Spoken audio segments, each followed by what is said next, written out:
Hey everyone, we're live here in Nourish, Heal, and Thrive. I'm so excited. I have Yayoi here, and she is the brains behind Brain to Belly. I'm so excited to learn. I know her from Bump, and we haven't really talked too much outside of Bump.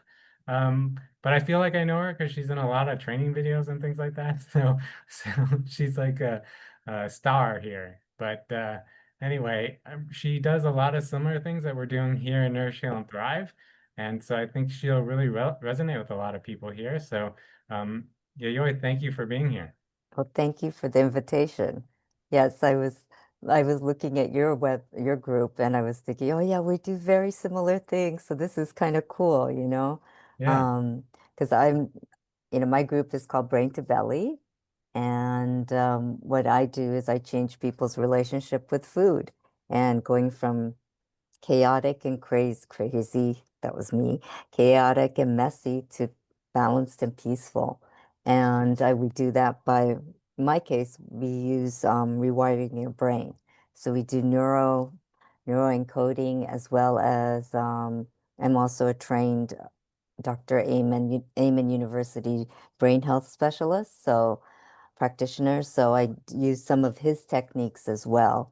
And what we do is we change a lot of what's up here because a lot of us that get into the eating issues, and like I was, like I said, I was a chronic yo-yo dieter, and a lot of it was emotional eating. So we have to tackle this first. So that's where brain to belly comes in. Yep. Yeah, I love that. It's a really great name too, and really enjoy it. How did you get started? Like, what's your journey like, and from going from that all that eating into Yeah. changing Well, your mind? I think ever since I was a little kid, I did a lot of emotional eating, not realizing that I was turning to food as comfort.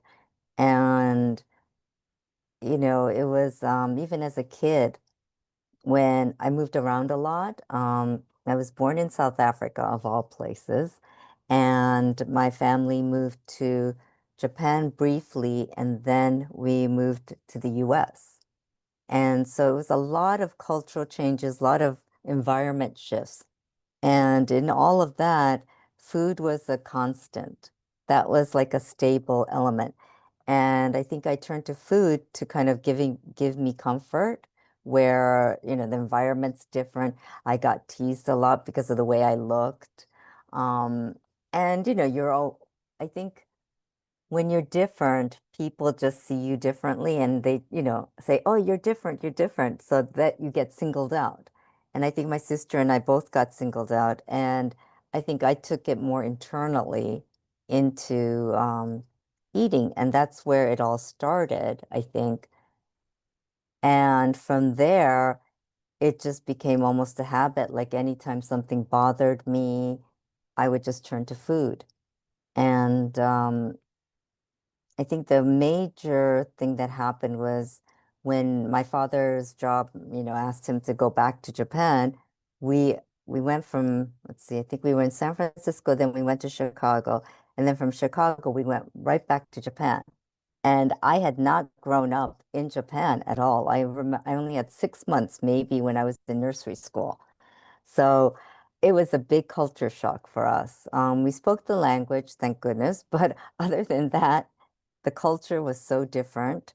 My sister and I grew up as American kids, more or less. So we had to relearn a lot of things. And in that whole span of things, food was always something that I turned to. And so that became kind of like a constant thing. And then we changed schools a lot. And then I think I did my first diet because I got teased so much about my weight. I think my first diet was like when I was 12, maybe. And that's when the whole journey of weight loss started. And that became like a lifelong thing for me. Into my teens and into college, it was all about losing weight. And eventually, it was one diet after another.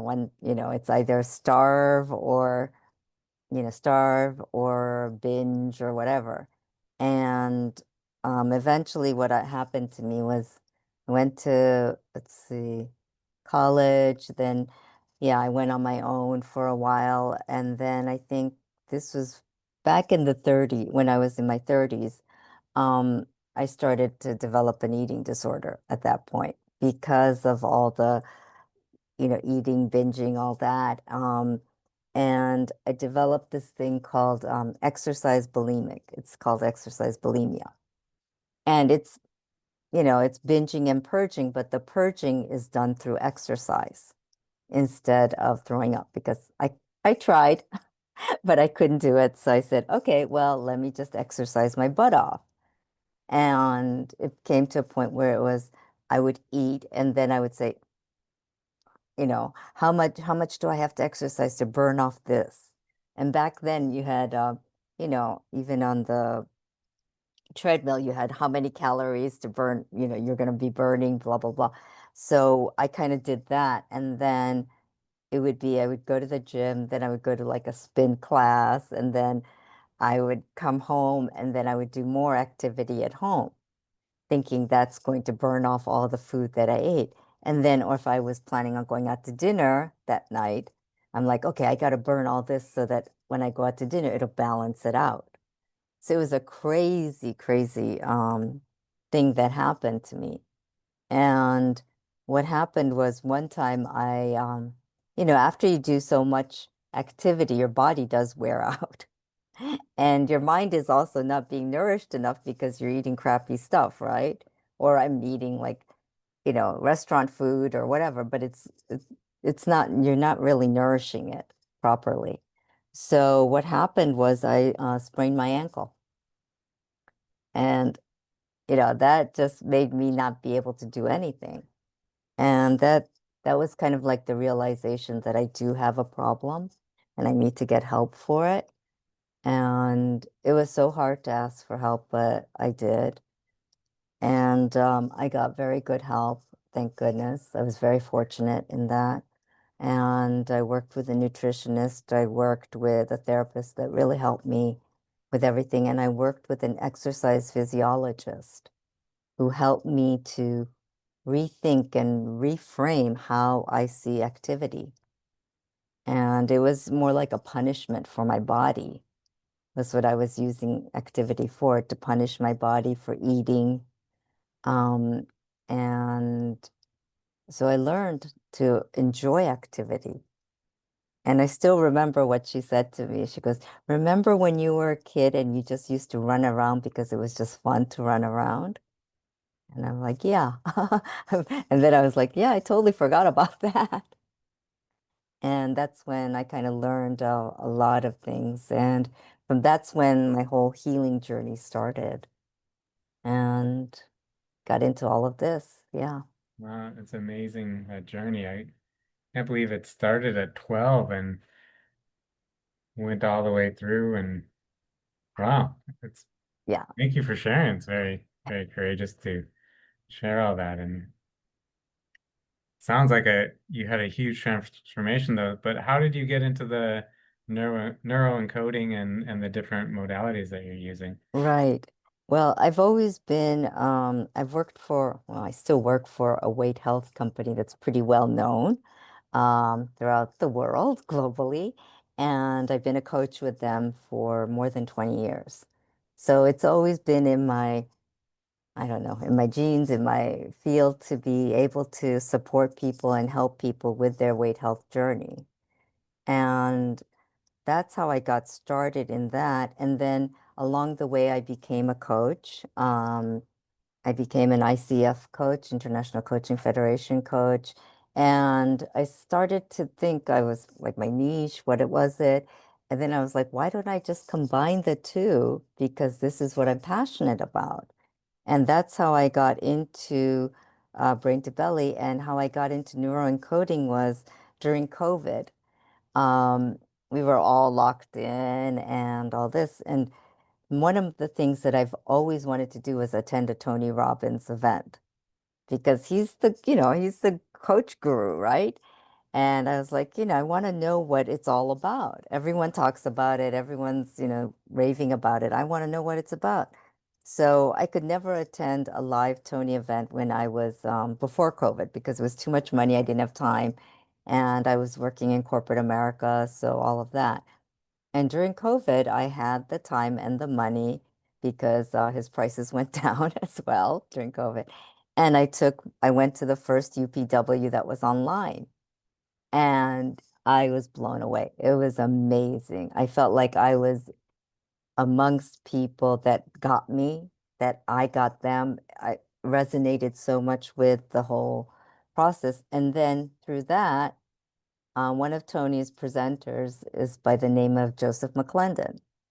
And that's when I met Joseph, and I fell in love with him as soon as I saw him. His humor, his generosity, his energy. And he started talking about this thing called that he was doing called neuroencoding. And that's how I got into neuroencoding, and I haven't left since. And that's how I got into Dr. Amen, Daniel Amen's teachings as well, and started learning that as well. And that's how I got into the neuro part of it. And then decided, well, what we do at neuroencoding is, I was explaining it to somebody. And I said, well, rewire your brain so that, you're thinking better about what you do with your health or your eating and your activity to take care of your body. So we were talking, my friend and I were talking, we're like, oh, brain to belly. And that's how we came up with brain to belly. Oh, I love that. That's amazing. Yeah, I thought maybe that was like a chat GPT or something help you come up with that. Now it's been around since I think probably 20, I think we came upon that name in 2022. Yeah, we were talking about it because I was asking my friend to help me with the marketing and what can we do. And I'm like, well, this is what I do. I want to do this program called Reboot Your Brain, blah, blah, blah, blah, blah, blah. And she goes, oh, why don't you brain belly, brain belly? Oh, wow. And yeah, Great. and I have to really thank her for that. Nice. Yeah. So, do you have like a typical client, or what do people when they come to you, what do they usually, what's something they do, and what do they get when they work with you? A lot of emotional eaters, of course, many of us are. And we learn to first, identify what they want. What do they really want, right? And from there, my program is we start with changing here because think, feel, do, have. What you think is how you're going to feel, right? How you're going to feel is going to make you take action. And what you do is going to give you what you are going to get. So think, feel, do, have. And it's really based on that. And we start with identifying what your thinking patterns are. And if it's, you know, disempowering, we're going to change that to empowering thoughts. Because when we are feeling better about ourselves, we actually do things that are going to be better for our bodies. When we're in that crappy place, um, you're just going to stay there, right? And you're like, "Ah, I don't care. It doesn't matter. I'm never going to lose weight. I'm never going to look good. I'm never going to feel good about myself." And all that negative talk is really, your brain's listening to it. And your brain's like, oh, well, I guess she keeps on repeating that, so it must be true. And, your brain really doesn't know what's true or false. It just hears information. So where we come in is we change the thought patterns. We become more aware of what we vocalize and we work on that. So usually start with a life wheel so that we get an idea of where you are so you have a roadmap to where you want to go. But we start working here and we start working on self-love, which is the tougher part. Yeah, because you can be aware of what you say, the negative things, and become aware of it. But when you have to say the self-love part, everyone's like that. And I cringed too. I did at first. Um, my mentor Joseph said, okay, I have an exercise for you that's really going to break through a lot of barriers. And he said, if you're committed, you will do it. So I was like, okay, I'll do it. But what he was is he asks you to go to the mirror, look at yourself, stare into your eyes, say your name, and say, I love you. And oh my God, I could not do it. At first, I couldn't do it at all. I was like, nah, this is stupid. I can't do this. And it took me a long time to learn how to do it. I had to use different tricks to fool myself to say it. And at first, I wasn't really meaning it, but I was like, okay, this is eventually going to work. And I imagined I was, I tell my dog all the time, I love you, right? Or my, people that I care about, I say, I love you. So I just pretended that I was saying, I love you to them Mm. at first. And those two activities really helped to strengthen who I am. And then I started to really care about me because your brain, by hearing I love you, really hears it. It's going to start to say, oh, she really loves herself. So let's do more things to make her love herself more. And that's where really the crux of brain to belly is. Of course, we do many other things. We have different techniques, affirmations, meditations, a lot of journaling. And it's really to change up here so that it'll affect what you do, your eating patterns and how you're going to feel. And it sounds easy, but it's tough. Yeah. But that's at the bottom of it. And, I'm with them 100%. So if it's a one-to-one client, I will be with them the whole journey. And it's beautiful when the client says that they are, it's like, I really get it now. I like, I stopped drinking, I stopped doing this, and I just want to take care of myself. Yeah. And when you see that, it's just such a beautiful thing. Wow. Yeah. Beautiful. Beautiful. Thank you so much. So people can find you at Brain to Belly on Facebook. Is there Yes. any Yes. other way, any other things you want to mention? I think you said you Yes. have a program coming up or something. Yep. People could find me on my website. It's braintobellycoaching.com. And also I'm on YouTube. I have yep, it's Brain to Belly. It's B2 Belly. And that, and I'm also in a Facebook group called Brain to Belly, so you can come and join, and you'll find like-minded people here, as well as you'll find people that are practitioners of different modalities, coaching modalities, hypnotherapists, because my my thing is one size doesn't fit all. One diet, one way of thinking, one prescription is not going to help everyone. Each person is different. So, that's why we work individually as well. And that's why in my group, I have different people showcasing what they do, because maybe something else will work for somebody else. Like hypnotherapy worked for one person, whereas one other person that's not going to even fly for them. So it really is to get a variety of things and to find something that's going to really work for you, because each individual is an individual and you have to find something that's going to work for them.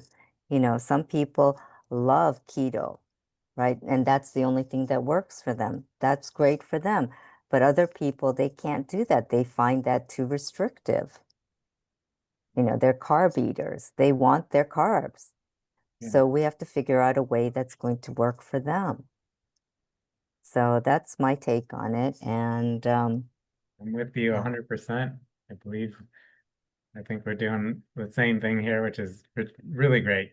Um, so thank you for joining us today. yes. Any final words that you want to leave Oh, everybody? yes, I will be launching an 8-week master course soon. I'll be doing a free webinar on the 25th, and that'll showcase a little bit about what I do and give you some hints on how to really get rid of that procrastination that's going to say, I'm going to start a diet soon. I'm going to start on Monday. I'm going to start on Monday, right? Yeah, So to get rid of that and to really just start. So we are going to do a workshop there, and I think on the 30th is when the 8-week program will launch. So you can find out more about that by DMing me or go to my website, brain2bellycoaching.com. great. Thank you. Awesome. Thank you so much. And You're thank welcome. you everybody for watching. You're always going to put her links in the comments here. So Yes. if you want to go to her Facebook group or get any more information about her webinar coming up, she'll give that to you. Yep. And thanks again. If you resonate with her, definitely check her out and send her a message and put comments in and say hello, and she'll get back to you. And if you really like what we're doing here in Nourish, Heal, and Thrive and you want to be spotlighted, you can comment interview and we'll showcase you and share your gifts. Or if you're struggling, this is a good place to kind of let it all out and have people here to support you. So, um, thank you, Yayoi, and thank you everybody for watching, and we'll see you at the next one. Yep. Thank you. Bye.